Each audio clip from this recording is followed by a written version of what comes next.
Ka-Golden Boy. Meron tayong bigyan ng reaksyon dito ulit.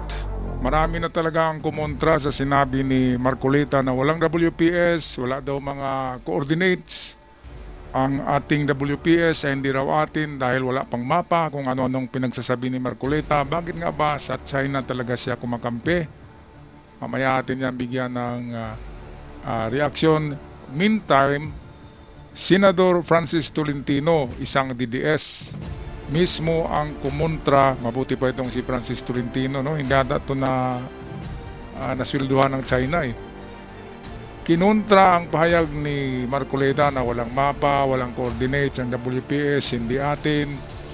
Katulad pa rin noong nakaraang taon na itong pinagsasabi ni Marcoleta. Talagang yung panindigan niya tungkol sa China ay ang panindigan niya na ang WPS ay hindi atin at sa China yan ay hindi nagbabago. Bakit nga ba? Mukhang may sweldo yata galing China, di ba? Pero Francis Tolentino, isang dating DDS o DDS pa ba yan, ay kinontra ang pahayag ni Marcoleta. Sinuplak. Sabi ni Tolentino, fake news yan. Hindi yan totoo. Ang WPS ay atin. Kaya nga, meron tayong Archipelagic Act or Maritime Zone Act of 2009. Kaya ito ang balita atin pakinggan at panoorin courtesy sa atin ng DZDD. Ito ang video. 64 Philippine Maritime Zones Act, makakausap natin dating Senador. 64 Philippine Maritime Zones Act, makakausap natin dating Senador Attorney Francis Tolentino.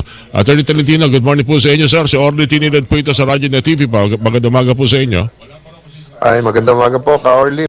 Magandang umaga sa ating mga taga-subaybay. Wala pa raw kasi tayong mapa, kaya hindi na po tayo dapat nakikipagdebate, nakikipagtalo sa China pag may mga insidente ng bullying sa West Philippine Sea. Anong reaksyon niyo po doon, Senador? Alin pong mapa ang tinatanong? Yung mga boundary natin mula sa Masinloc, mula hanggang sa tayo, pati yung Kalayaan Group of Island o Kalayaan Island Group, nandoon yung Pag-asa, dapat daw, wala tayong walang malinaw kung ano yung coordinates nito. Hindi po totoo yon. Misinformation po yon. Meron pong ginawang batas noong 2009. Ito po yung baseline law. Doon po sa baseline law, nagkaroon po ng 101 base points. Okay, so atin ito po yung Republic Act 9522. Ito po yung baseline. DDS, mga loyalista, mga pinklawan, dilawan. Dahil sa itong si Francis Tolentino pala ay isa sa nagtrabaho nitong Maritime Zone Act of 2009, which is na-approve yata 2024, no? O 2025. Kaya si Marcoleta, hindi pa naman senador yan noong 2009, di ba? Wala siyang kaalam-alam dito sa Archipelagic Act or Maritime Zone Act ng Pilipinas na itong pinagtibay ng ilang senador. At kasama pala si Tolentino dito, kaya alam na alam ni Tolentino ang ating Maritime Zone Act. Umpisa pala itong ginawa nila 2009. Okay, kaya ito lalampasuhin ni Tolentino mismo ang kasama niyang DDS. Ito, sinusuplak. Pakinggan natin. Northernmost point, ito po yung sa Batanes at meron pong northernmost point, ito po yung sa Batanes at meron pong southernmost point, ito po yung sa Tawi-Tawi. Mula po doon, ito pong Republic Act 9522, ito po ang naging basihan naman, kasama po ito, doon po sa Republic Act 12064 na ako po ang may akda, yung Philippine Maritime Zones Law. Ano po ang laman noon? Ang laman po noon ay kung ano po yung nasasakop ng ating territorial sea, contiguous zone, so, yung ating pong exclusive economic zone, etc. Robin Padilla, para matigil na to sa walang kakwinta-kwintang pag-oppose nila sa imbis na tutulungan yung ating Philippine Navy, Philippine Coast Guard, si Tariela, tutulungan, suportahan ng Senado, ng Kongreso, ng ating Pangulo, ng mamamayan. Pero merong mga senador pala na talagang matapang na tumatayo para sa China, hindi para sa WPS. At sila ay mga Pilipino. Di ba? Walang iba, Marcoleta, Robin Padilla at Meron pang iba diyan na tahimik lang. Si Cayetano medyo bukal sa pagtanggi na atin ang WPS. Grabe naman ang mga tao to. Dapat nga, di ba, ang senador ay dapat susuporta sa ating republika. Itong si Marcoleta Rubin Padilla, China ang sinusuportahan, anong gagawin dyan, di ba?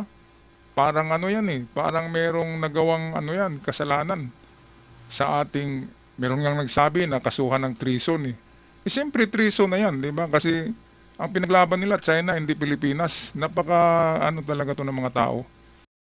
Kaya kayong mga DDS dyan na bumubuto dito kay Marcoleta at bilib na bilib, isipin nyo, ang Pilipinas, imbis na pakaliit lang na bansa, ay gusto pa nilang ibigay yung WPS sa China. Paano lang yung mga isda natin dyan, yung mga perlas natin, giant clamshell at oil reserves? Ibibigay ba natin sa China? Yan ang pag-isipan nyo. Mga DDS, bilib na bilib kasi kayo dyan sa pitbull nyo O balik tayo sa balita. Hanggang doon po sa pinakadulo. Ito na yung continental shelf. Yung po ay diniposito na hanggang doon po sa pinakadulo. Ito na yung continental shelf. Yung po ay diniposito na sa Secretary General ng United Nations at kinilala na. Ang ibig sabihin po noon, yun po yung mapa. Yun po yung coordinates. So kung ano po yung sinasabi na walang malinaw na mapa, ayun po ay panlilin lang na disinformation. Konting research lang pala, no? Makikita itong Republic Act Opo. 12664 na sabi niyo sinabit ho ng Pilipinas saan? Sa United Nations po yan, sa Secretariat po din ng UNCLOS. Pero pwede- nauna po dyan, yung Republic Act 9522 na sinubmit natin noong March 10, 2009. Ito po yung baseline law. Yung po yung kung saan magsisimula naman yung pagkukompute ng distansya. So maliwanag po dito. Okay, so halimbawa yan, po, hindi yan lumabas West pala sa Philippine Sea. 200 Ito po yung nautical napapaloob miles na dun sa exclusive ating zone ng Pilipinas. exclusive economic Kaya zone. ano bang binabasa ni Marcoleta na Law of the Sea? Yun yata yung Law of the Sea ng China yung binabasa nila ni Robin sa ni Marcoleta na sinasabi na ang China na mayroon daw sila ninuno na nakatira sa Palawan noon. Kaya hanggang Palawan at Zambales ang kiniklaim ng China 9-dash line. 10-dash line na pala. 10-dash line na. Dahil meron daw sila ninuno na tumira sandali sa Palawan. Tayo, wala bang ninuno sa China? Si Marco Polo nakapunta ng China Bakit sinabi ba ni Marco Polo na ang China ay kay Marco Polo? Di ba? Nilibot nga ni Marco Polo ang mundo pero wala namang inangking lupa si Marco Polo. Grabe naman tong China, no? Ninuno lang. Nakalanding sa Palawan at Zambales. Sabihin na nila na sa kanilang Zambales at Palawan at buong WPS. At si Marcoleta sumusuporta sa teorya na yan ng China. Historical claim lang. Walang mapa. Tayo, meron tayong Bilardi map of 1720 yata. 17th century map ng Bilardi map ng mga Spanish sa Pilipinas. At makikita doon ang Baho de Masinloc ay atin. Ang WPS ay atin. Kaya ako'y magtaka dito kay Marcoleta, bakit ba talaga pinagpipilit niya na maniniwala sa kanyang mga DDS? Kaya tuloy meron akong kasama sa trabaho na isang DDS na naniniwala na ang WPS ay sa China daw, hindi daw yan atin dahil ang tawag daw diyan ay South China Sea. Ayan, di ba merong epekto Merong epekto yung pinagsasabi ni Marcoleta sa mga DDS. Kasi ang mga DDS believe kay Marcoleta kaya kung anong pinagsasabi ni Marcoleta, naniniwala sila. Ito nga si Francis Tolentino, isang DDS to Pero hindi tumalikod sa ating bansa, hindi traidor si Francis Tolentino sa ating bansa, hindi ito traidor. Hindi ang katulad ng Robin Hood yan sa Senado at isang pitbull, di ba, na walang ginagawa kundi inaaway pati yung si Tito Soto, yung Senate President, at pati na si Ping Lacson, di ba? Palaging bilib na bilib nga ang mga DDS Kasi sinusuplak daw ni Marcoleta, sina Hontiveros, sina Tito Soto, Ping Lacson, Kiko Pangilinan, sinusuplak ba o siya yung ignorante sa batas o siya yung nasuplak. Di ba? Ay nako, binabaliktad eh. Okay, patuloy tayo sa ating komentaryo, video courtesy ng DZBB. Papunta po dito sa western portion ng Pilipinas. Ang maliwanag po dito, yung western side, ay kasama po yung papunta po dito sa western portion ng Pilipinas. At maliwanag po dito, yung western side, ay kasama po yung Baho de Masinloc, kasama po yung Kalayaan Island Group. At Ayun. nakalagay po doon sa batas na ginawa po natin, tayo mayakda sa Section 2, ang tawag po dito ay West Philippine Sea. Nung ito'y sinabmit sa UNCLOS, wala po bang pagtutol dito? Wala po bang nagsabi na wag niyong tanggapin yan dahil under contention wala po. yan? At sinabi ng Wala UNCLOS po. na ibalik niyo Ayun, muna so ito, approve tintayin na natin approve yung ng petisyon, yung mga United pagsagot sa Nations, complaint regarding dito sa Republic Act International 12064. May Law ganun po ba Office nangyari, on Senador? Drugs. Wala po, wala po, wala. Archipelagic or Maritime Zone Act of 2009. Dahil nga yun ay ang sinusunod noon ay ang international law, which is yung meron tayong exclusive zone na 200 nautical miles right from the base of our shoreline. Galing sa baybayin ng ating kapuluan, 200 nautical miles papuntang South China Sea, yan ay exclusive zone ayon sa international na batas ng karagatan. Kaya ano bang batas ang sinusundan ng China, di ba? Kaya nga ngayon sa Malampaya, ang Malampaya ay hinaharas ng China eh. Pero nag-respond ang international community. Ang ating mga kaalyado ay umalma. Ang England, ang France, ang Australia, ang Japan ay umalma sa ginawa ng China na hinaharas ngayon ang Malampaya. Dahil nga sa narinig nila na merong bilyon-bilyon dolyar na oil reserve ang Malampaya or energy or gas reserve ang Malampaya. Kaya ayaw ng China na minahin natin ang Malampaya eh. Meron nga tayong Malampaya gas field, di ba? At katabi lang noon sa unahan doon, mga 50 kilometers ay nandun yung Malampaya Part 2 na na-discover ngayon na napakaraming enerhiya na makukuha. Maraming natural gas. Okay mga kababayan, tapusin na natin ang video ito courtesy ng DZBB together with Senator Francis Tolentino na napagagaling sa pagpaliwanag. Dalawa po yun. Baka malito po tayo. Ang una pong sinabmit ay yung Republic Act 9522, yung baseline law 2000. Po yan. Dalawa po yun. Baka malito po tayo. Ang una pong sinabmit ay yung Republic Act 9522. Okay. Yung baseline law 2009 pa. Ang pangalawa po ito pong 12064 na nire-reaffirm lang natin yung naging desisyon naman at kinikilala ng international law Arbitral doon sa tribunal. arbitral ruling. Nire-enforce lang po natin yan. Okay, So so liliwanagin ko po, yun pong, ang pinag-uusapan po dito sa Republic Act 12064 ay maritime zones. Ano-ano po yung maritime zones? Ito po yung nabanggit ko kanina. Ito po yung territorial sea, yung EEZ. napapaloob. Ito po yung contiguous zone, yung hanggang 24 nautical miles. At ito po yung exclusive economic zone.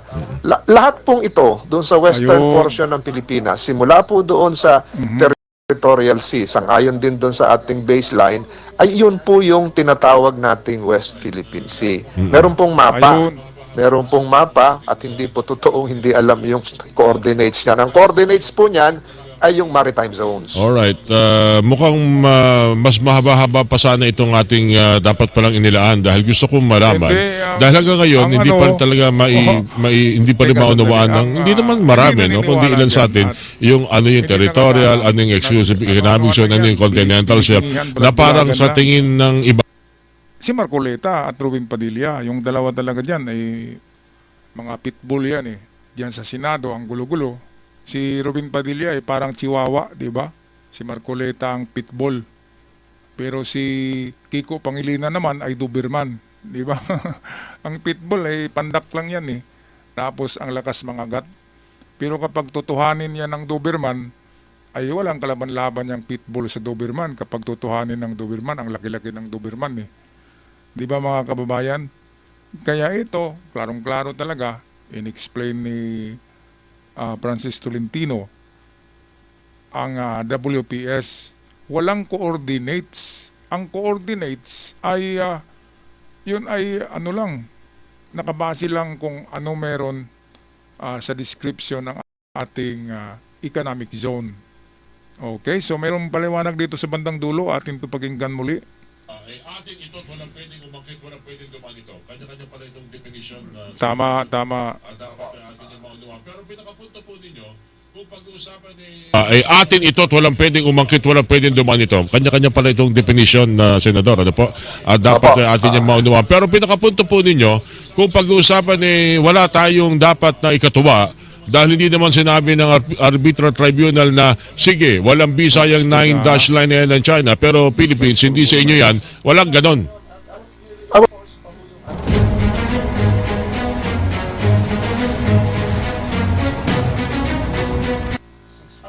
Wala pong ganoon. At ni-reinforce pa ho yung ating karapatan. Ulitin ko po, yung maritime zones natin, sangayon sa 12064, ay nagbibigay sa atin ng legal rights. Yung coordinates po, hindi po nagbibigay ng legal rights yon. Yung coordinates, naglulocate lang yon. Para nagpa-deliver ka po ng pagkain. Dito mo dalhin. Lang kung saan dadalhin yung sa bahay mo. Pero yung karapatan mo na umorder ng pagkain, ay nandun po yun.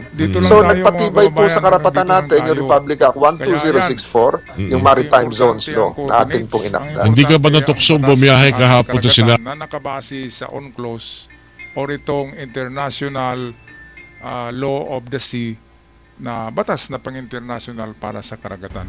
Ang China hindi rumirespeto sa UNCLOS, which is international,